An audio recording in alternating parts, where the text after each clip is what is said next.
Coucou tout le monde, j'espère que vous allez bien. On se retrouve aujourd'hui pour une nouvelle vidéo. Et oui, je sais, ça fait très longtemps et aujourd'hui, je suis de retour.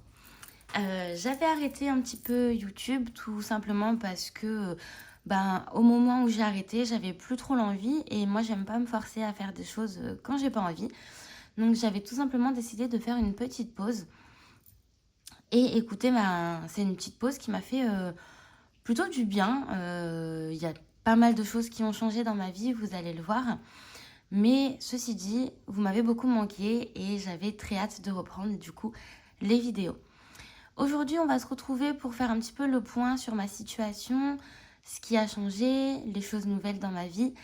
Vous montrer un petit peu l'organisation que maintenant j'ai avec le système des enveloppes budgétaires parce que malgré le fait que j'ai quitté YouTube, moi j'ai pas arrêté le système.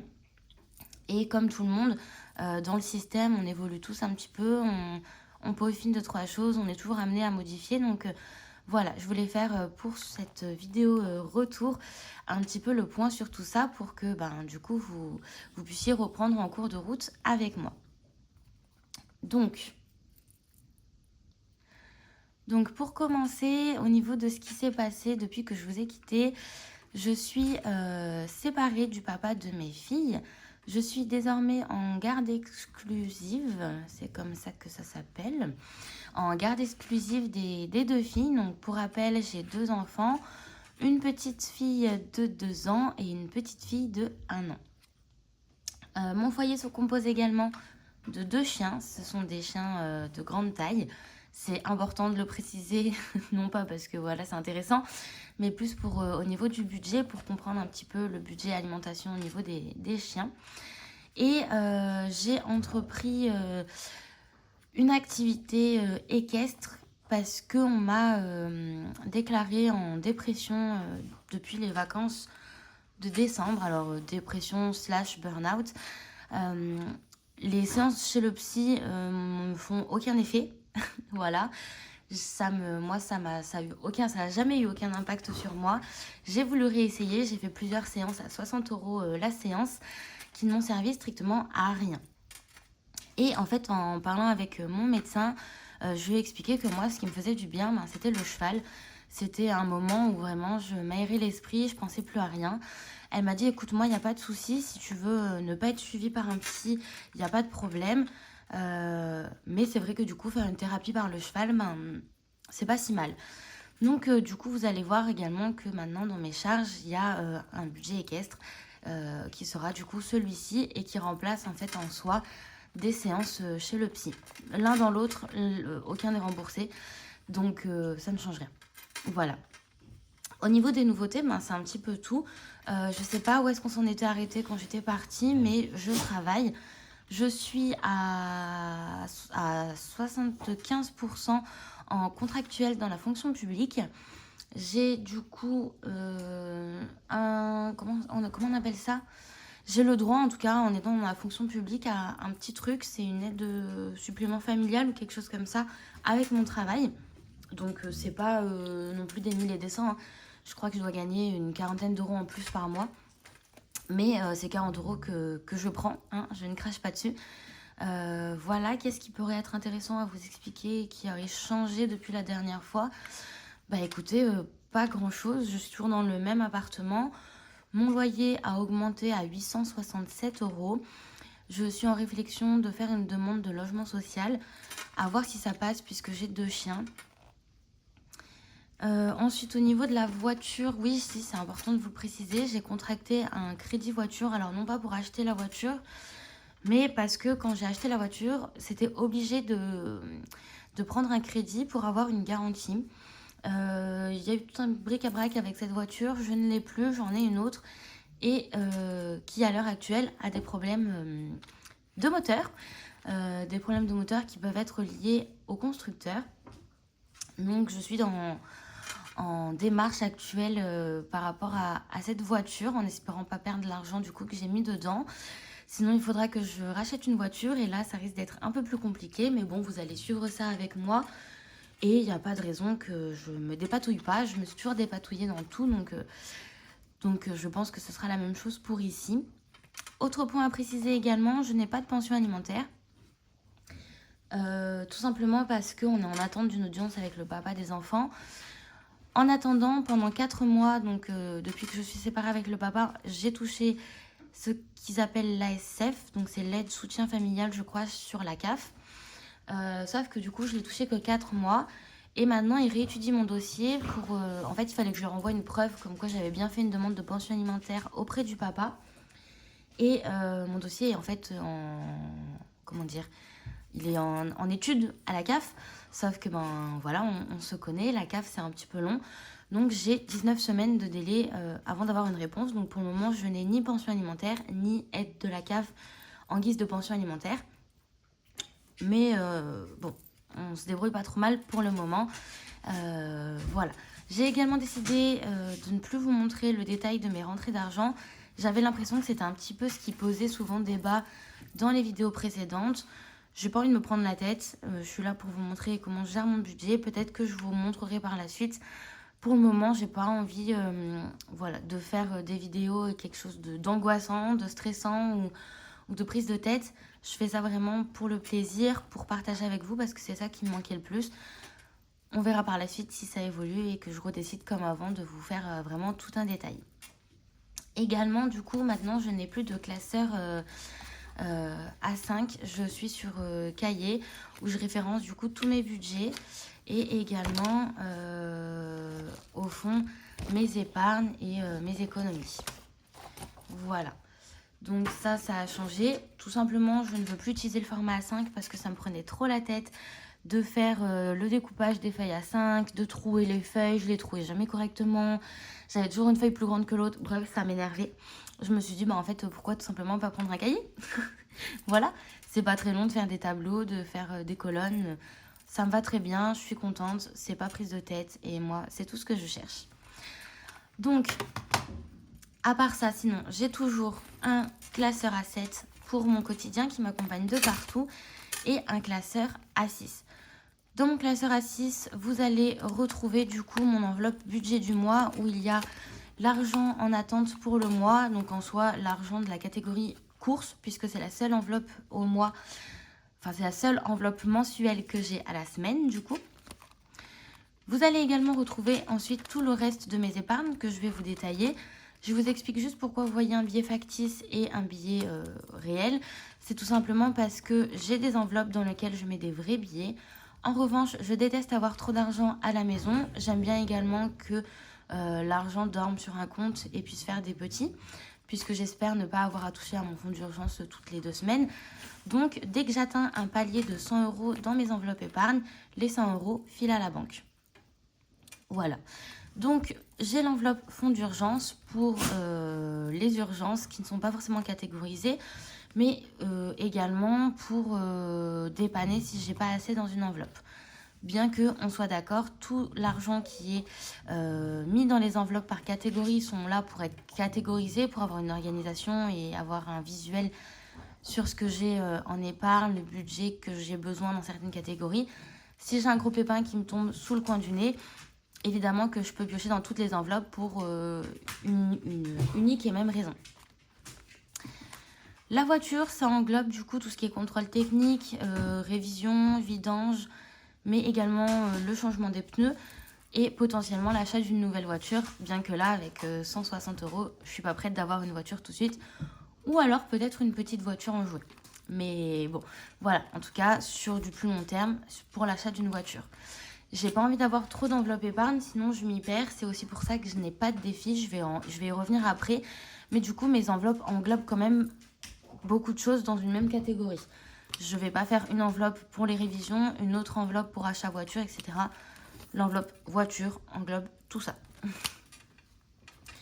Ensuite, l'enveloppe animaux, c'est pour tout ce qui est vétérinaire, mais également pour le vermifuge ou les choses comme ça, si je n'arrive pas à catégoriser le vermifuge dans les dépenses variables pour le mois et que mon budget du mois ne me le permet pas, mais que j'ai besoin d'acheter du vermifuge, par exemple, ce sera là-dedans que je viendrai piocher.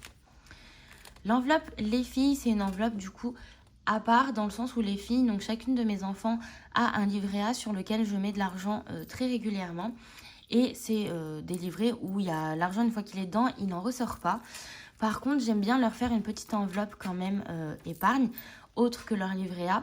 Et ça, c'est plutôt pour moi au niveau des dépenses, pour tout ce qui est par exemple vêtements, tout ce qui est chaussures, mais également, et ça c'est sur du plus long terme, par exemple si elles veulent faire du sport, pour les rentrées scolaires, voilà, pour tout ce genre de choses.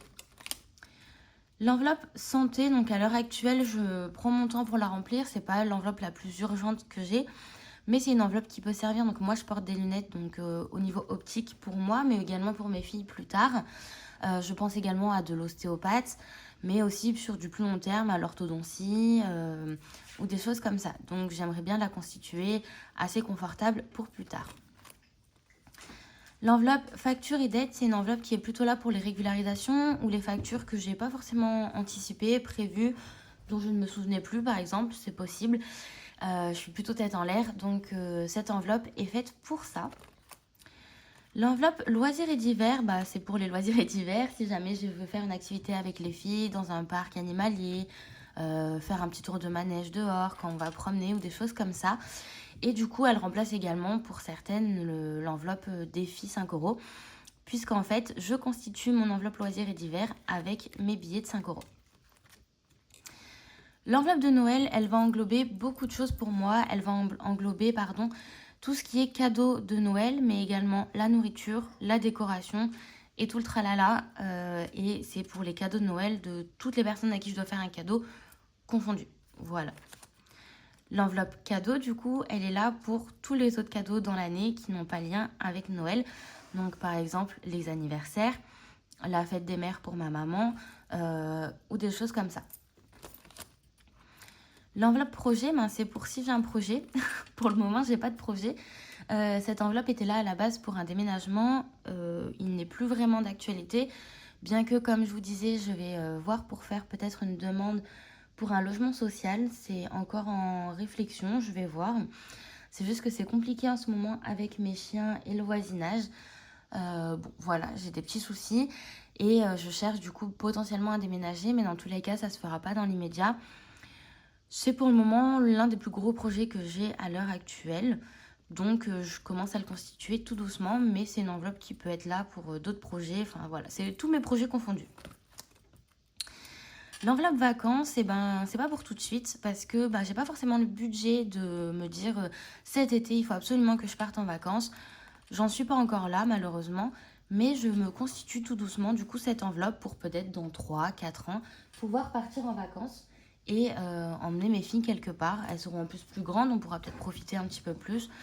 Enfin voilà, c'est une enveloppe sur du long terme, c'est pas pour tout de suite, mais je la constitue doucement mais sûrement. L'enveloppe shopping, c'est un peu plus pour moi, donc pour m'acheter des vêtements si j'ai besoin, mais également si j'ai besoin, je sais pas, de racheter une poêle, une chaise, un coussin, des rideaux à la maison. Enfin voilà, c'est pour le shopping en général dans mon foyer. Ensuite, vous avez l'enveloppe SOS qui ne restera pas enveloppe SOS, mais plutôt enveloppe 5e semaine. Je ne m'en étais pas rendu compte, mais maintenant que je suis seule, j'ai du mal à anticiper les mois à 5 semaines. Donc, cette enveloppe est là pour anticiper les mois à 5 semaines. Voilà. Donc, il faudra que je la constitue tout doucement. Et ce sera tout pour les épargnes dans ce classeur. Je vais revenir sur cette enveloppe dans pas longtemps. Au niveau du coup de mon classeur A7, ça va pas beaucoup changer d'avant. Je crois qu'il y a les mêmes catégories. Il me manque juste une nouvelle enveloppe que je n'ai pas encore faite et qui est juste en lien au fait que maintenant je travaille et que je mange à mon travail. Donc l'enveloppe course, c'est la seule enveloppe que j'ai à la semaine. Il faut d'ailleurs que je la refasse parce que là, elle est trouée. Je l'ai rafistolée juste avec un petit peu de scotch, mais bon, il faut que je la refasse. Je vais refaire mes enveloppes de toute façon. J'ai envie un petit peu de nouveautés. J'ai louché sur pas mal de classeurs A7 que j'ai vu en vente sur Etsy, dont un rose gold vraiment trop beau qui fait un petit peu penser à un mot terme. Mais pour le moment, j'ai pas le budget, donc à défaut de pouvoir changer mon classeur, je vais changer mes enveloppes. Voilà. Sachant que je peux faire mes enveloppes moi-même. C'est pour ça que je vous dis ça. Sinon, je serais restée avec ces enveloppes. Bref, du coup, pour les courses, c'est à la semaine. C'est tout ce qui englobe l'alimentation. Au niveau de l'enveloppe, les filles, c'est pour le lait de mes enfants. Donc maintenant, j'ai plus que ma petite dernière qui boit du lait, sachant qu'elle réduit quand même pas mal. Mais j'aime bien garder cette enveloppe. par la suite, quand mes enfants, quand ma dernière ne boira plus de lait, je garderai quand même cette enveloppe, je pense, pour peut-être, on ne sait jamais si dans le mois j'ai besoin de leur acheter par exemple une tutu ou des choses comme ça. Ça constituera un budget beaucoup moindre que celui de maintenant, mais au moins je serai sûre d'avoir un peu d'argent pour elles dans le mois s'il y a besoin, c'est ce qui m'importe le plus. Au niveau de l'enveloppe animaux, c'est pour les croquettes de mes chiens, tout ce qui est friandises et mastication, puisqu'on prend des cours d'éducation. Et voilà, ça rentre dans ce budget-là. Pour les cours d'éducation, vous verrez que c'est sur de l'argent que j'ai personnellement, que je me suis mise de côté auparavant. Et je pioche dedans pour ces cours-là. L'enveloppe santé, donc pour le moment on a la complémentaire santé, mais on est toujours amené en fait à avoir des dépenses au niveau santé justement, qui ne sont pas forcément remboursées. Je pense notamment à des vitamines, puisque moi j'ai besoin de vitamines. Enfin voilà, c'est pour du au cas où, c'est pas un énorme budget, je crois que je mets 20 € par mois, et auquel cas sinon ça repart en épargne. L'enveloppe loisirs et divers, c'est comme son nom l'indique, pour du loisir, des divers. Mais à l'heure actuelle, j'ai pas le budget de mettre quelque chose dans loisirs et divers. Donc je me suis servi en fait de cette enveloppe pour en faire une enveloppe déjeuner, cantine, boulot, comme vous voulez, pour manger en fait pendant que je travaille. C'est beaucoup plus avantageux pour moi de manger à la cantine de mon travail, puisque je paye 3 € et des brouettes pour avoir plat, entrée, dessert. C'est souvent très équilibré. La cantine, j'ai de la chance, est très très bonne. Donc voilà, je préfère manger à la cantine que de me faire mes plats, sachant que je suis pas très bonne cuisinière. Ça me permet aussi de manger un peu plus équilibré là-bas. Donc, pour le moment, l'enveloppe loisirs d'hiver sert pour cette enveloppe déj. Mais par la suite, je rajouterai ici du coup une enveloppe déjeuner. Comme ça, j'aurai bien les deux enveloppes distinctes. L'enveloppe SOS, peut-être plus communément appelée l'enveloppe imprévue pour certains, c'est 20 € que je mets dans le mois et qui me sert si jamais j'ai un imprévu qui tombe et que du coup j'ai pas assez d'argent dans l'enveloppe où j'ai mon imprévu. Je pioche là-dedans, tout simplement. Et l'enveloppe gain, voilà, hein, c'est l'enveloppe gain. J'aime bien vendre des petites choses. Là, en plus, les filles grandissent. Donc, par exemple, j'ai mis la poussette double de mes filles à vendre, leur tapis de motricité, etc. Enfin, voilà, c'est pour tout l'argent qui rentre, autre que salaire, CAF ou des choses comme ça. C'est pour mes ventes, quoi. Voilà. Que ce soit de main à main, sur des sites. C'est si jamais j'ai des ventes. Donc voilà pour ça. Au niveau du fait que j'ai de l'argent dans cette pochette, c'est qu'en fait, au niveau moi des économies, j'ai qu'une seule enveloppe à la semaine. Je fais pas forcément beaucoup d'économies. Et comme à l'époque, quand j'ai commencé au tout début les enveloppes budgétaires, que j'avais pas encore mes enfants et que j'étais encore enceinte, je ne mettais pas tout de suite l'argent dans mes épargnes. Je les mettais de côté au cas où que j'en ai besoin durant le mois pour pas me retrouver bloquée. Et c'est un petit peu ce que je fais maintenant. Je mets de l'argent dans cette enveloppe quand je pense que j'en aurai pas besoin dans le mois. Mais je ne le bloque pas en le mettant dans les épargnes pour pas avoir à repiocher dedans, refaire des calculs d'entrée, sortie, etc. Et je mets ensuite dans mes enveloppes épargne uniquement à la fin du mois, ce que je n'ai pas eu besoin de toucher là-dedans. Je m'explique. Là, dans les courses, par exemple, il me reste 10 € et des brouettes pour ma première semaine. Et je vais enlever ces 10 €, je vais les mettre là-dedans. Et ces 10 € vont patienter jusqu'à la fin du mois, de savoir si j'en aurais eu besoin ou pas pendant le mois en cours.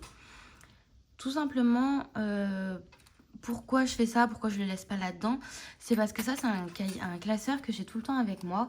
Et je me connais, si j'ai l'argent dedans, je vais pouvoir être tentée d'utiliser l'argent que j'ai en plus, on va dire, dans le classeur, si je sais que je l'ai. Donc, je préfère le mettre dans ce classeur-là qui reste à la maison.